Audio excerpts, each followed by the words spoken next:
You should have seen the recording symbol come across your screen. Anybody that's using the computer. Okay. Does anybody have any trouble hearing or understanding or seeing anything? If you have the ability to speak up. Everything's working good.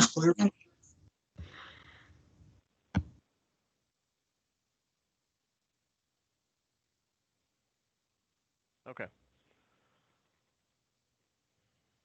All right. Well, thank you everyone for being here. This is our first North Alabama section meeting for the 2020 to 2021 year. I know things are a little bit different, and I just, excuse me, ask you guys bear with us as we kind of flesh out this new virtual platform.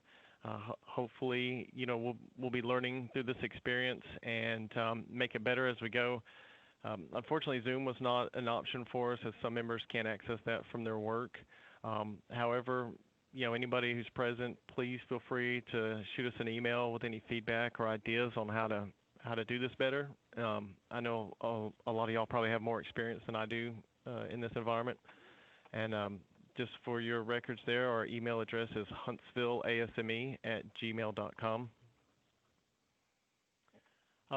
We'll go ahead and start off, just since this is our first meeting. Each year we transition some of our officers on our group leadership team. So I'd like to go ahead and introduce our new team for the year. We did actually add a new position this year. We have the new communications administrator, and we filled that with a fresh face, Miss Rebecca Thomas, who I believe is on. And then yes, I'm on. Hey, Rebecca. Hey, how's it going? Yeah, welcome to the team. And then we have another fresh face, Mr. Richard Mitchell, and he is taking on the role of our secretary this year. Richard, hello. Yes, sir. Nice to be here. Thank y'all. Yes, sir. Thanks for facilitating this virtual meeting for us.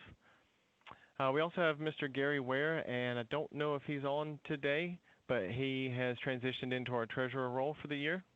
I don't know, Gary, are you on maybe via phone? I think he's on vacation this week.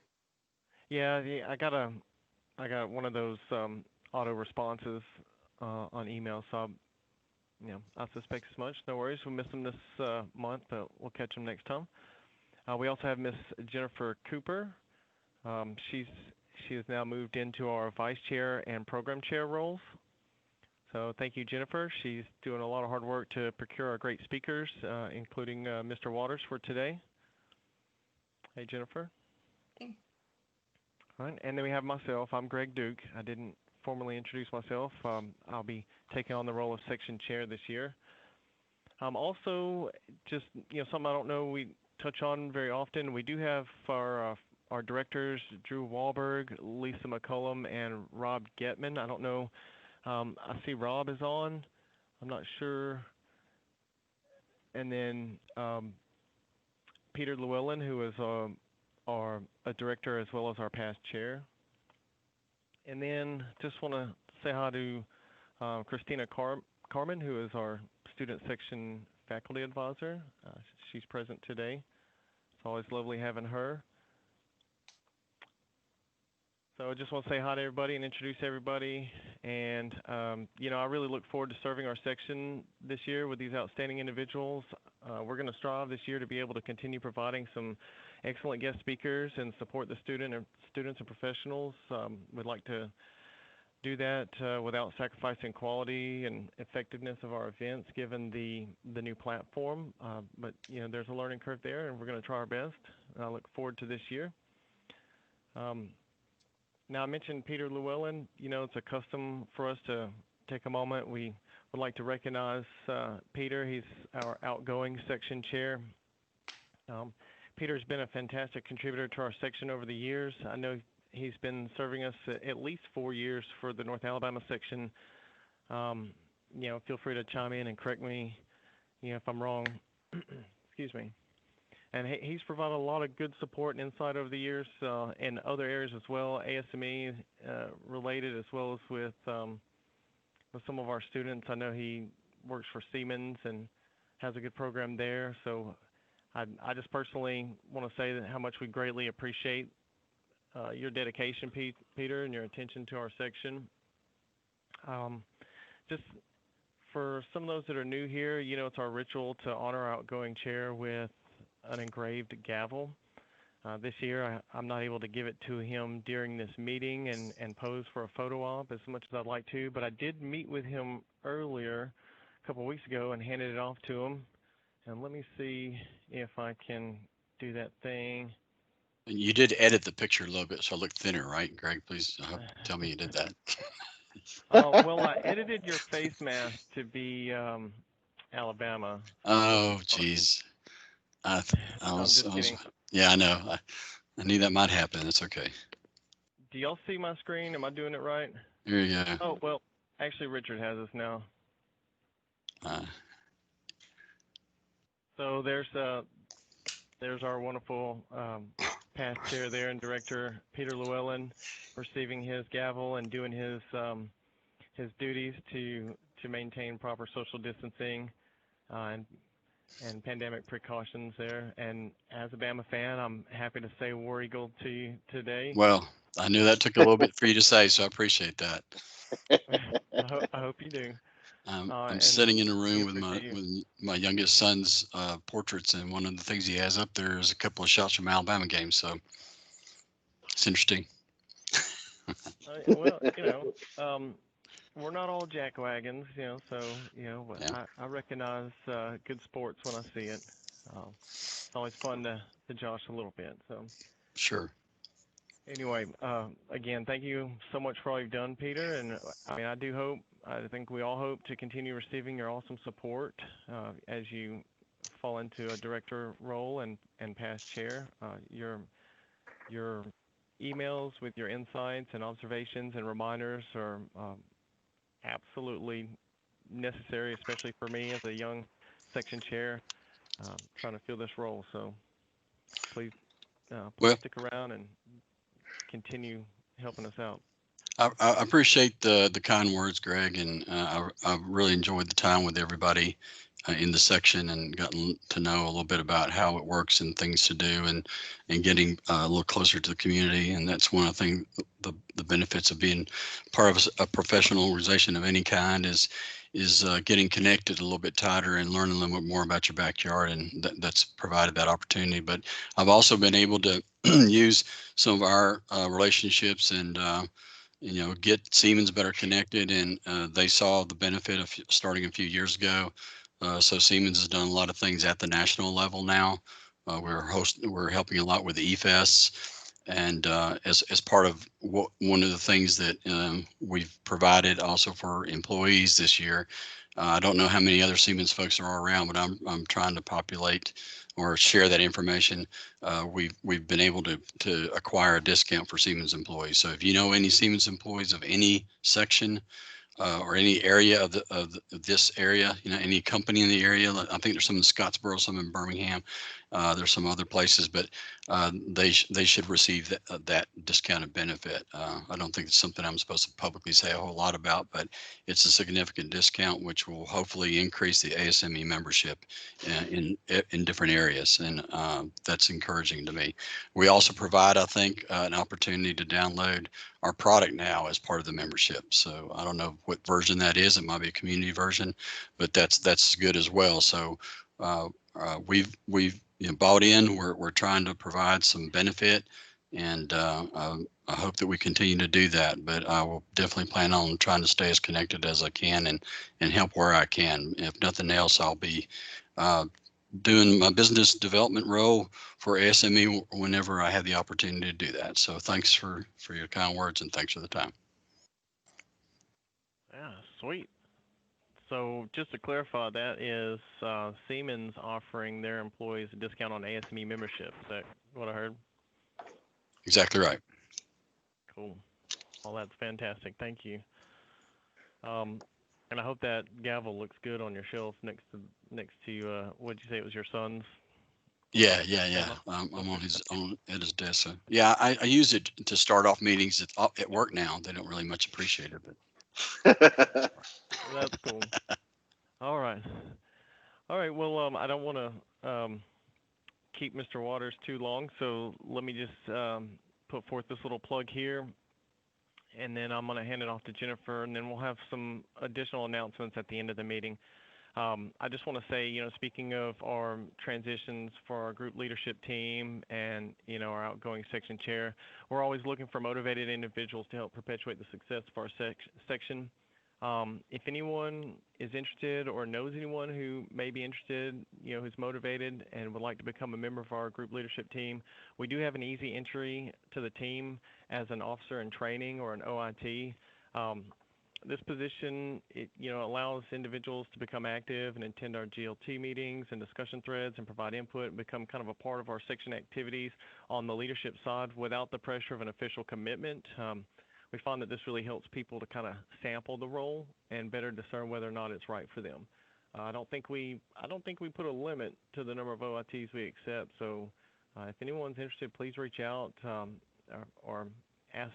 If you know someone that you think this is right up their alley, please have them reach out. And our email address again is huntsvilleasme@gmail.com. We'd love to hear from you and get some of you guys to become a part of our team. With that, I don't know if we have any questions on the announcements.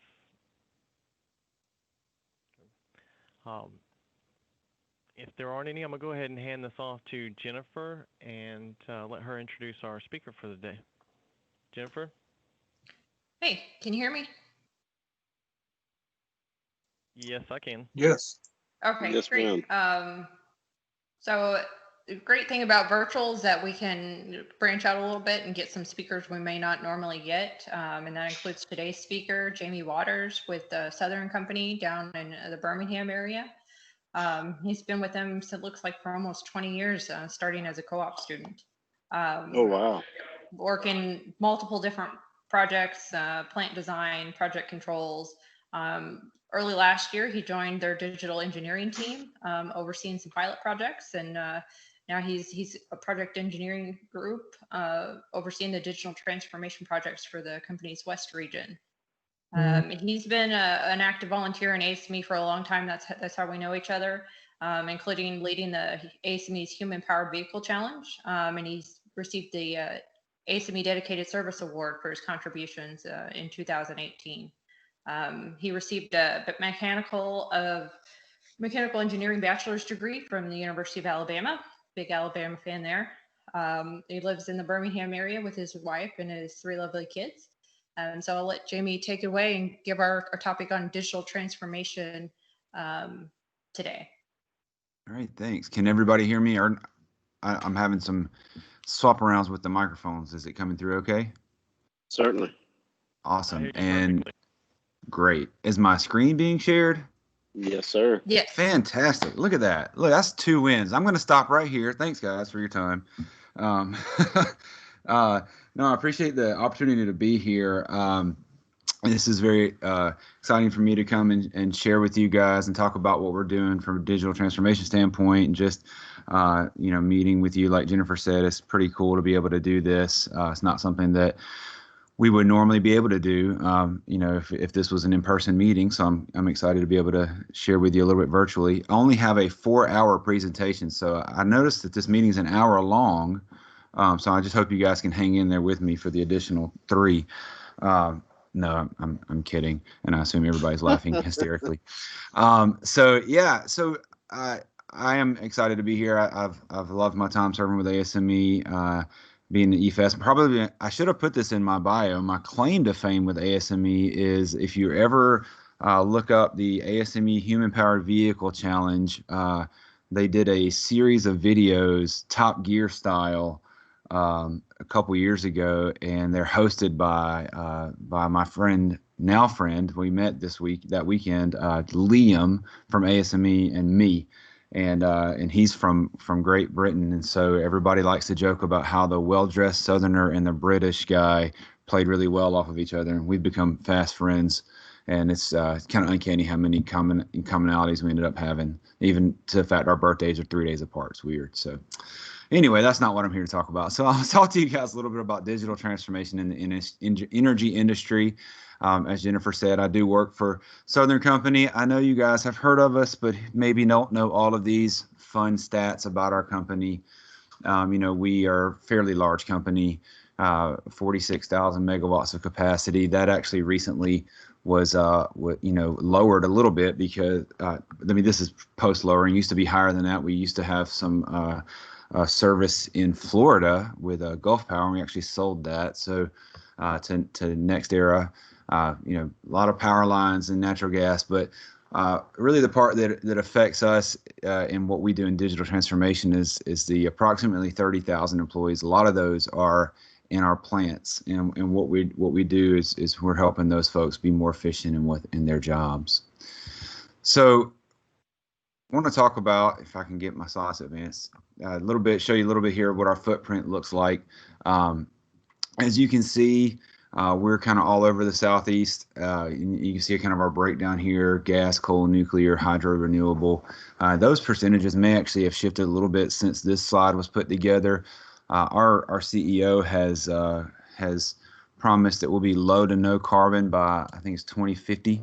So we are consistently working on our carbon footprint in the company, and working to lower our reliance on fossil fuels and raise up our hydros, renewables, nuclear, and even our gas fleet a little bit. When I came on in the company 20 years ago, the foundation of the company was in coal, and we were, I think, we were building the first gas units at that point, and we were probably 75-80% coal.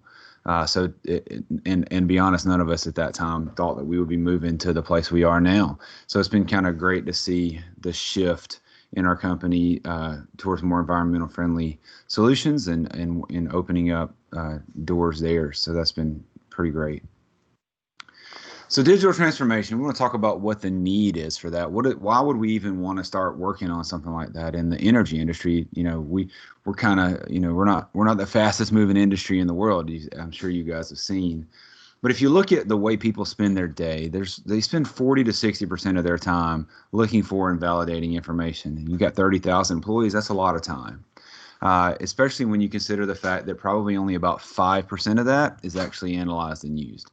So you're spending most of your day sifting through 95% of information that you don't even need. And the reason that it's like that, it takes so long, it's so hard, is if you look, we've got various stages of our stuff in these kind of silos. They don't really talk to each other. They're one piece of information is in this system and another piece is over here in this system. And in order to get what you need, you may be, clicking on five or six different websites or more. And it just takes a lot of time.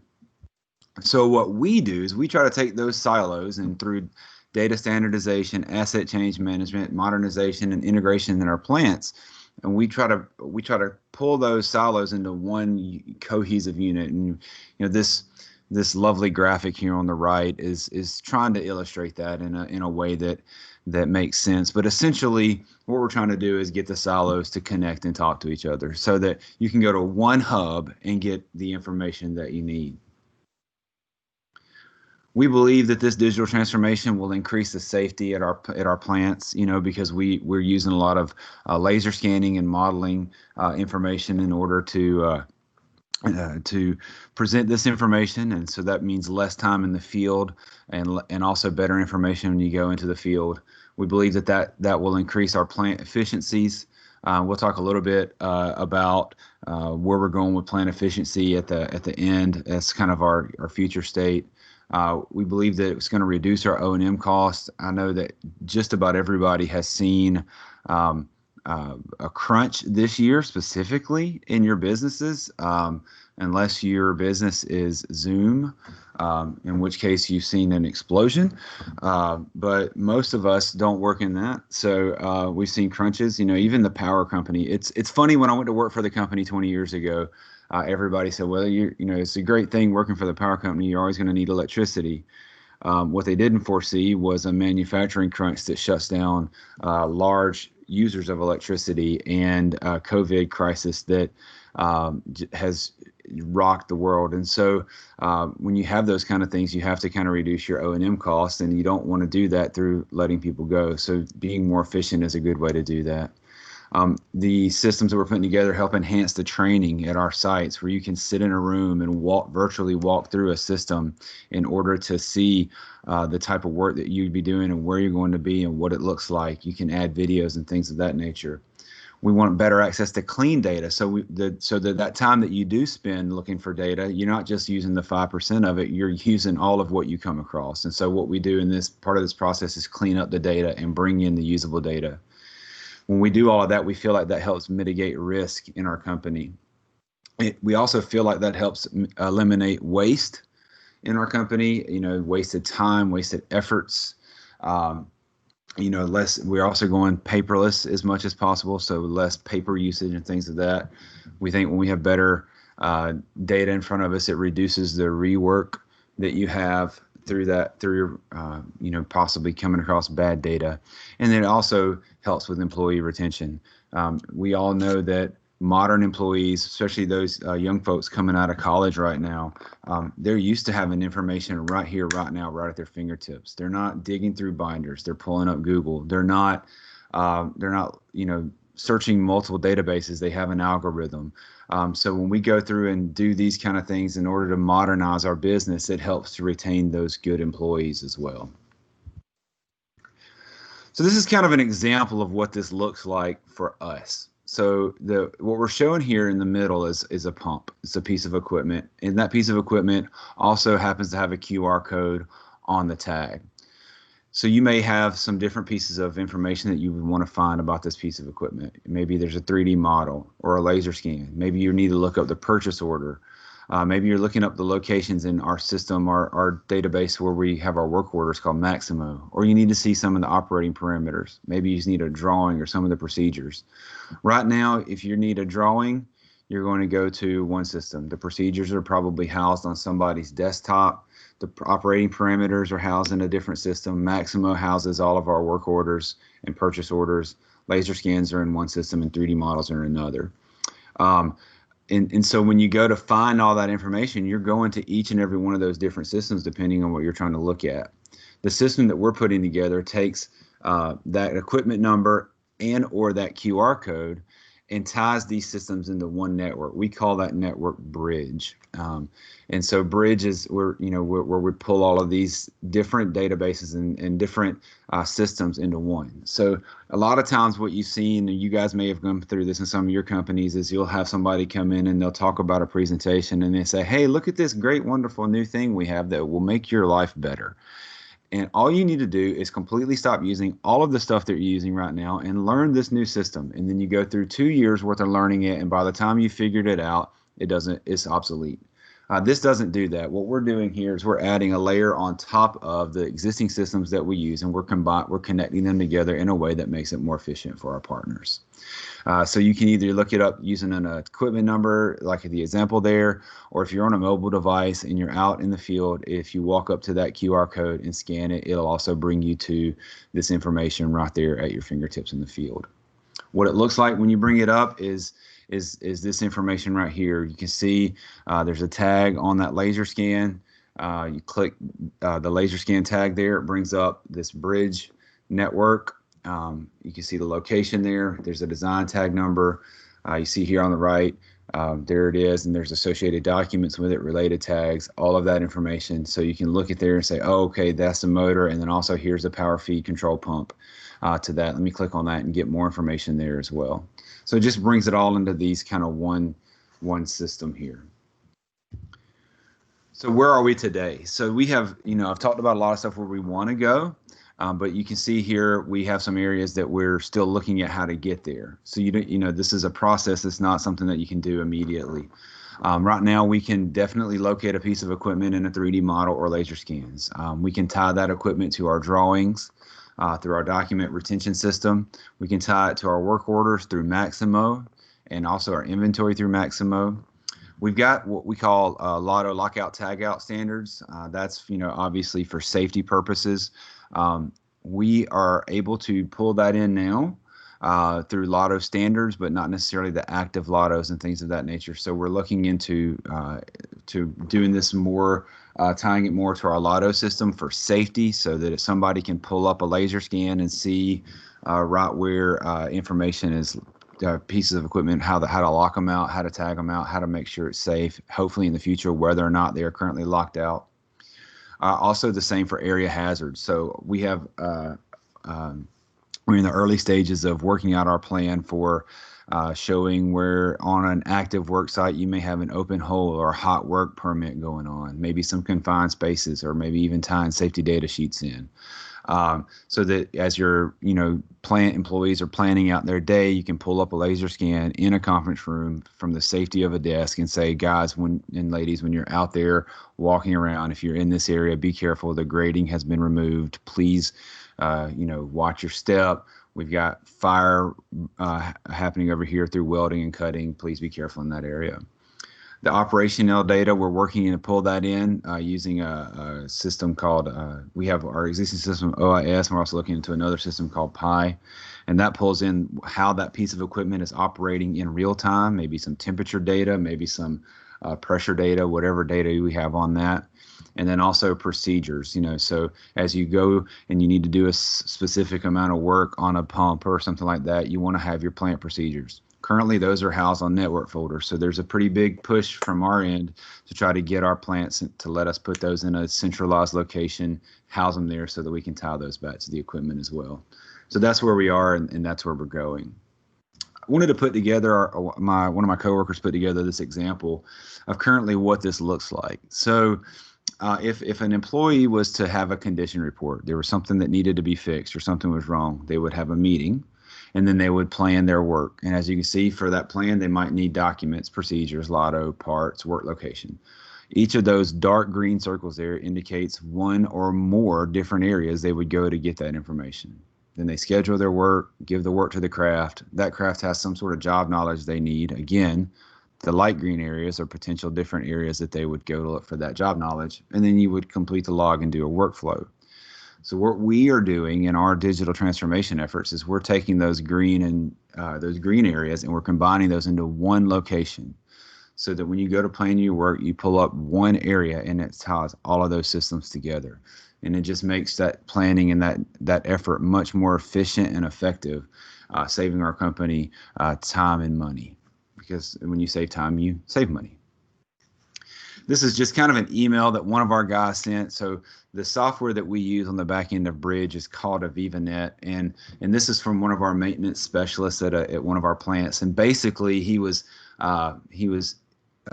looking at some issue on his site and needed to get some information. Overheard some people talking about how they were having such a hard time identifying cables in the conduits using one of our systems. So he said, hey, I got this great tool. Let me show you. In 5 minutes in the tool that we had set up, and this is from one of our early sites, so they just only had some bit of information and not the full transformation. He identified the cables, showed them what they had, and had drawings and everything pulled up in 5 minutes. He sent the email saying since 8 o'clock this morning, he had 3 people come in his office going, how do I do that? Because when you have a tool, when you have something that's more efficient and makes people's lives better, they want to use it. And so we feel like that's a major win for what we're doing and what we're trying to do in our company and where we're going in our future. When we can get maintenance specialists interested and intrigued in digital transformation, we're doing our job correctly. So what this kind of looks like, you have segmented data. And this is kind of talking about looking at trends in the future. So everything I've talked about so far is what we're doing with the data now and how we're helping to make our plant personnel's lives easier and more efficient. What this is trying to show is how we're going to take that information as we digitize and apply it across the fleet to make our fleet more efficient. So we may have segmented data on pump type A and pump type B. And then we would want to standardize that data and utilize it across the fleet so that we know, okay, we have, in this example, 5 pumps of type A across our fleet and 1 pump of type B. And we can kind of look out across our fleet using data analytics and say, all right, pump type A tends to break down at X interval. Let's plan our maintenance around our trends and not just every year we go pull something out, fix it, and put it back in, because that we may be doing things that are unnecessary.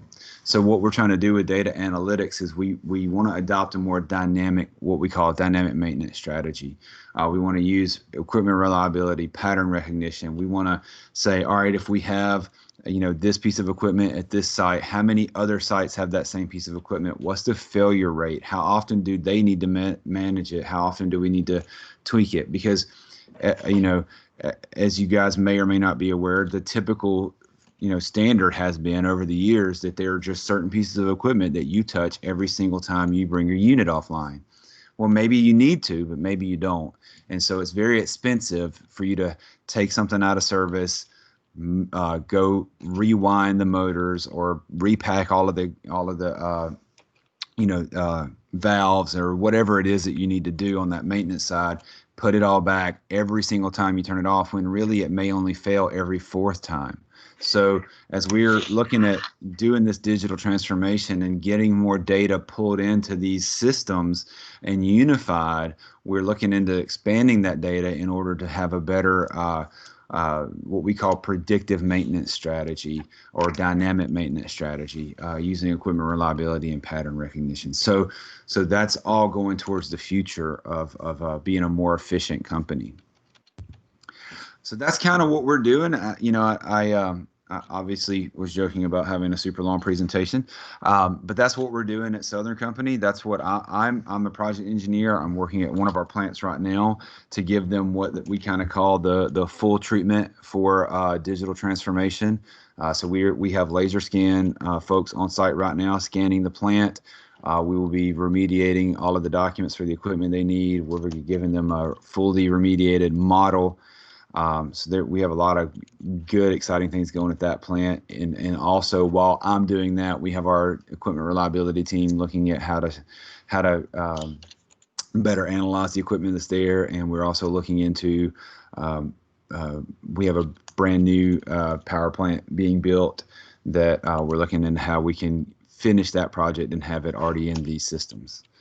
So I hope that was interesting to you guys, and I would love to field any questions if you have any. Yeah, Mr. Waters, thank you so much. That was a great presentation. I really like the format of that as well. Very easy to follow. I will say along that presentation, I caught myself getting jealous a couple times, wishing we had some kind of streamlined process like this at our work. So I think I'm going to pass it on to Richard to kind of help organize our questions. I don't know if we want to do the whole raise your hand and then we just kind of field questions first come, first serve kind of thing. Does that sound all right? Yeah, certainly. If anybody wants to raise a hand, anybody wants to talk, and as they pop up, Mr. Peter just raised his question. Yes, Sorry, sir, Mr. Peter. Yeah, I'm jumping the gun all the time, but yeah. Anyway, I appreciate your time presenting that. Some of the different components in the CAD world are in my life are crossing over into your industry. So those are interesting things that I'm learning. One of the questions I have is, do you find that there's do you have sensors on different devices now where they're detecting and sort of predicting the situation that particular device is experiencing and reporting that back to you so you can do some preventive maintenance or just data gathering? Is that something?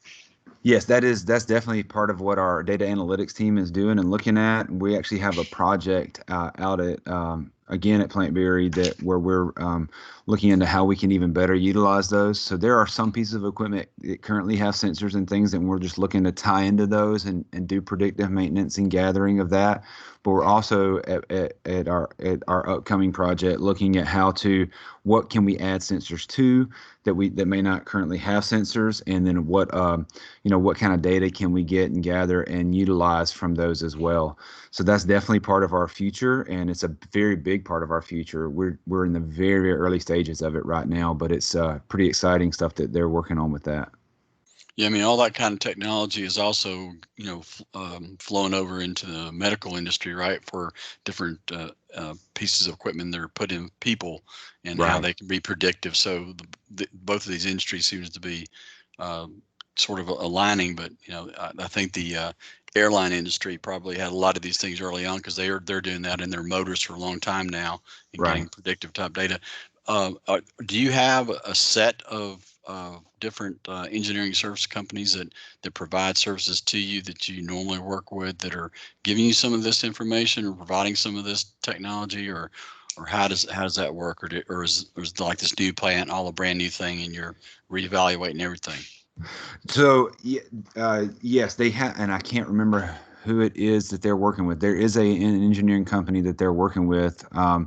My coworker Trent is actually working more closely with that project than I am. I have a meeting that I'm actually probably going to miss, not for this meeting, but because we have some other things happening around here at lunch today. But at 1 o'clock, there's another meeting on where they were going to go over some more of that. But we are working with an engineering firm for that specific project, and then we're looking at tying in whatever existing sensors we have in our Pi system as well. And I just wish I could remember who that was that they're working with. No worries. Thank you. Yes, sir. I see Greg Dukes. Yes. Mr. Yep, Greg? Yep, that's me. Can y'all hear me? Yes, sir. Okay, good deal. So I'm assuming, I guess this product is an in-house product built and developed for your own labs and factories and things like that. Correct me if I'm wrong there on that assumption. No, actually, so the bridge software, what we're calling bridge, is right now the backbone of that is a software called Aviva from Aviva Engineering. It's an off-the-shelf product, and so what we're doing with that is we're using right now Sport to tie a lot of our systems into the Aviva. The only system that we have that's an in-house product is that we're tying to is the OIS, which is our old operation system. But even that is kind of the past, and we're looking towards the future with Pi, and which is another off-the-shelf product that we're looking at implementing. So the way that we're implementing it, we're maybe kind of different from what some people are doing, just trying to pull everything together at one. But we're using Pharaoh for our scanning, and we're presenting those scan data in Pharaoh Scene right now. Hopefully, Scene web share in the future.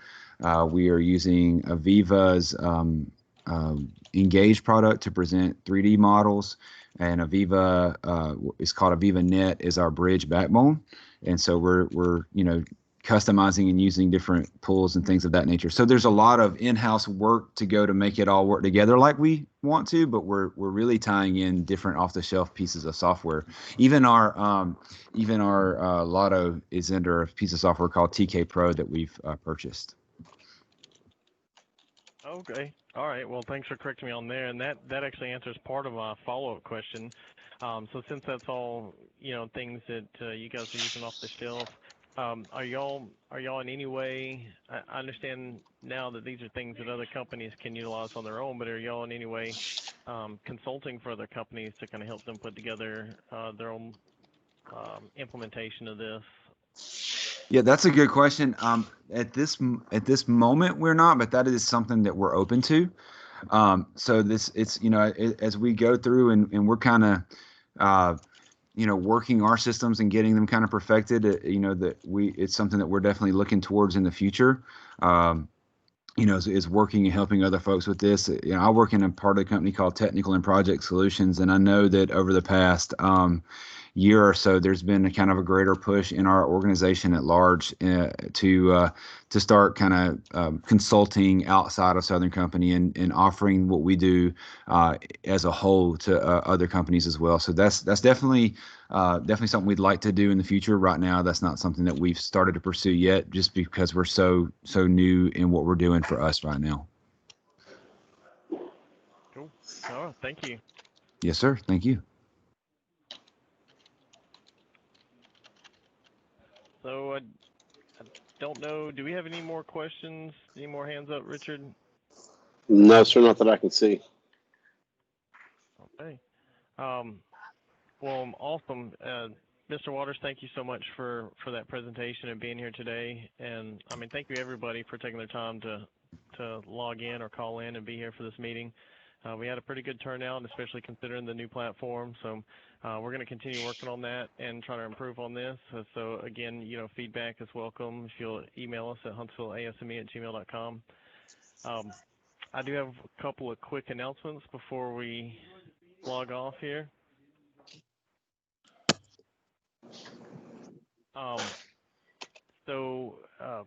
Mr. Waters, we do have a small gift for you as a token of our appreciation. I'm going to work with Jennifer to ensure that that gets to you, thank you. in a timely manner. Normally it's just kind of a thank you gift that we give, been given to our speakers recently. And but since we're not in person, I can't just hand it to you and pose for another photo op. So we will get that to you. Thank you. I'll go get an Alabama mask so when I take a picture, it can kind of counteract Peter's. All right. Roll Tide. Roll Tide. Just two more quick announcements. Our next section meeting will be held here on Wednesday, October 7th. I'm not 100% sure who our speaker is yet, but we'll get that information out to you guys. Look for the announcements on our community page as well as an email from Rebecca. And then also, the Huntsville Association of Technical Societies, who normally hosts our annual Professional of the Year event, that's typically in June. The event was postponed due to the COVID pandemic, and they have now arranged that to be a virtual event, which will be held on October 1st. And that's actually going to be, because it's virtual and the overhead costs are much lower, they're going to host that event free to anybody who attends. So ASME won the Society of the Year award last year, and we're proud of that, and we've been nominated again this year. So I'd love for everybody to go to hats.org and register just a free Eventbrite ticket and maybe be there and support us as we vie for another Society of the Year award. Awesome. Yeah, we do have some Professional of the Year and Young Professional of the Year nominees that are up there too, so we'll be rooting for them as well. Does anybody have any other announcements before we adjourn? Our October speaker is going to be Dr. Hazali. I might have said that wrong. From UAH. I don't have a topic yet, but we'll look forward to that. And I'm still looking for an early career panelist for our December professionals panel, if anybody knows anybody. Oh, thank you, Jennifer. Yeah, we know some young people around here that are young professionals. Surely we can get something put together. And I believe that panel in December, which is usually pizza with the professionals, is going to become lunch with the professionals, another virtual meeting. Right? Yep, that's correct. Okay. Well, we'll get more information on that when we get there. All right. Well, if there's nothing else, I just want to thank everybody again, and I hope everybody has a wonderful day, and we'll see you next month. Yes, sir. Thank y'all. Thank you guys for having me. Thanks. All right. War Eagle. Thanks. Roll Tide. All right. Bye, everybody. Bye. Bye.